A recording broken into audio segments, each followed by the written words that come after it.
My friends, it's a joy to see you. నా స్నేహితులారా, మిమ్మును చూడడం సంతోషం. Our hope in the Lord will never fail. ప్రభు యందలి మన నిరీక్షణ వైఫల్యము చెందదు. It brings the Lord within us ప్రభువుని మనలోనికి తీసుకుని వస్తోంది. and His blessing. ఆయన ఆశీర్వాదాలు తీసుకొస్తోంది. Today, as per Psalm 1:3, ఈ రోజున మొదటి కీర్తన 3వ వచనం ప్రకారముగా it says, "That person is like a tree planted by streams of water." అతడు నీటి కాలువల ఓరను నాటబడినదై అనే మాట వ్రాయబడి ఉన్నది.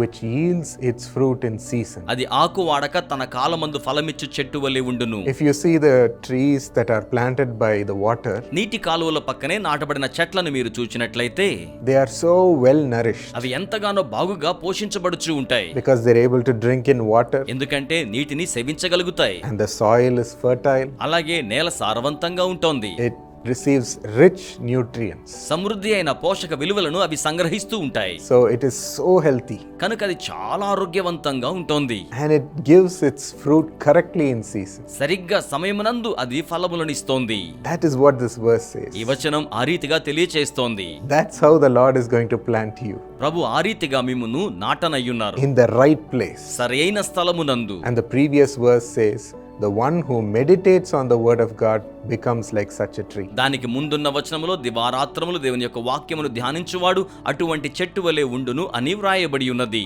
And so God is going to nourish us with His word from today. కనుక దేవుడు ఈ రోజు నుంచి తన వాక్యము చేత మనకు పోషణను అనుగ్రహించనయ్యున్నారు. That is going to make us a healthy tree. అది మనల్ని ఆరోగ్యవంతమైన చెట్టు వలె చేస్తోంది. His word is going to come within us and make us bear fruit in our life. ఆయన వాక్యం మన జీవితంలోకి వచ్చి మన జీవితంలో మనము ఫలములు ఫలించులాగున చేస్తోంది. He's going to take away all the wrong place in which we may be planted. మనము నాటబడి ఉన్న స్థలములో ఒకవేళ మంచి స్థలములు కాదేమో వాటిలో నుంచి ఆయన తీసివేయనయ్యున్నారు. He will uproot us from that place. ఆయన వేర్లతో మనల్ని అక్కడి నుంచి పెకిలించి వేస్తారు. One person told me about his situation while he was working in a corporate office. ఒక వ్యక్తి ఒక కార్పొరేట్ ఆఫీసులో పనిచేస్తున్నప్పుడు తను కలిగి ఉన్న స్థితిని గురించి నాకు ఈ రీతిగా తెలియచేశాడు. He had an wrong affair, a relationship with a woman outside his marriage. తన యొక్క వివాహానికి వెలుపట ఒక స్త్రీతో అతడు అక్రమమైన బాంధవ్యాన్ని కలిగి ఉన్నట్లుగా చెప్పాడు. He thought that relationship was supposed to make him feel so good, so satisfied. ఆ యొక్క బాంధవ్యం ఎంతో మంచిగా సంతృప్తిని తనకు కలిగిస్తోంది అన్నట్టుగా అతను భావించాడు. That will bring him all the joy.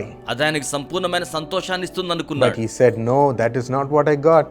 కానీ అతను చెప్పాడు, నేను పొందుకున్నది అలాగునా లేదు అండి. I was hiding and hiding. నేను ఎంతగానో దాక్కుంటూ ఉండిపోయాను. I was fearing every moment. ప్రతి క్షణము కూడా భయపడుతూనే ఉన్నాను. My name got tarnished. నా యొక్క పేరు పాడైపోతుందేమో అన్నట్టుగా. And it was like hell when I had that relationship. నేను ఆ బాంధవ్యాన్ని కలిగి ఉన్నప్పుడు నరకములో ఉన్నట్లు ఉండేది. I could not enjoy. నేను ఏమి ఆనందించలేకపోయేవాడిని. I didn't get what I was looking for. నేను దేనికోసం చూస్తున్నానో దానిని ఏమాత్రము కూడా పొందలేకపోయేవాడిని. God is going to uproot us away from such places of wrong influence. దేవుడు అటువంటి తప్పు ప్రభావితమైన ప్రాంతాల నుంచి వేలతో సహా మనల్ని పెకిలించి వేయనయ్యున్నారు. And He will make us a tree planted by the streams of water which will be God's word. దేవుని యొక్క వాక్యము అయ్యున్న నీటి కాలువల ఓరను ఆయన మనలను నాటనయ్యున్నారు. And He will make us bear fruit. ఆయన మనలను ఫలములు ఫలించులాగున చేస్తారు. Shall we receive this blessing? మనం ఈ ఆశీర్వాదాన్ని స్వీకరిద్దామా? Loving Lord, ప్రియమైన ప్రభువా, please help me in my struggle. దయచేసి నా ఇబ్బందులలో నాకు సహాయము చేయండి. Help your children, Lord. మీ బిడ్డలకు సహాయము చేయండి ప్రభువా. Father, wherever they're having wrong influences తండ్రి, ఎక్కడైతే వారి మీద తప్పుడు ప్రభావాలు పడుతూ ఉన్నాయో and they're helpless right now, వారి ఇప్పుడు నీ సహాయతలో ఉండి ఉన్నారు. take it away, Lord. వాటిని తొలగించి వేయండి ప్రభువా. Take away those wrong things.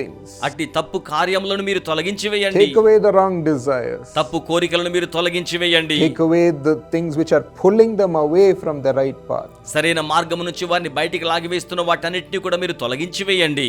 And bless them with your word from today. ఈ రోజు నుంచి మీ వాక్యముతో వారిని మీరు ఆశీర్వదించండి. Let them drink your word passionately every morning. వారు ప్రగాఢమైన వాంఛతో ప్రతి ఉదయమున మీ వాక్యమును పానము చేయుదురుగాక. Let them hear you speaking to them. వారు మీరు వారితో మాట్లాడడాన్ని వినగలగాలి. And let them be joyous and prosperous in their life. వారు వారి జీవితంలో సంతోషభరితులుగా వృద్ధిని కలిగిన వారిగా ఉండాలి. Make them such a fruit-bearing tree, Lord. అలాగున ఫలించు వృక్షము వలె వారిని చేయండి ప్రభువా. Rooted in the word of God. దేవుని యొక్క వాక్యములో వేరు పారిన వారుగా. Thank you, Father. వందనములు తండ్రి. In Jesus' name. యేసు నామములో. Amen. Amen. Subscribe to this channel, ఈ ఛానల్ కి subscribe చేసుకునండి. like this video and share this video with everybody. ఈ వీడియోను లైక్ చేయండి. ఈ వీడియోను అందరికీ కూడా మీరు షేర్ చేయండి.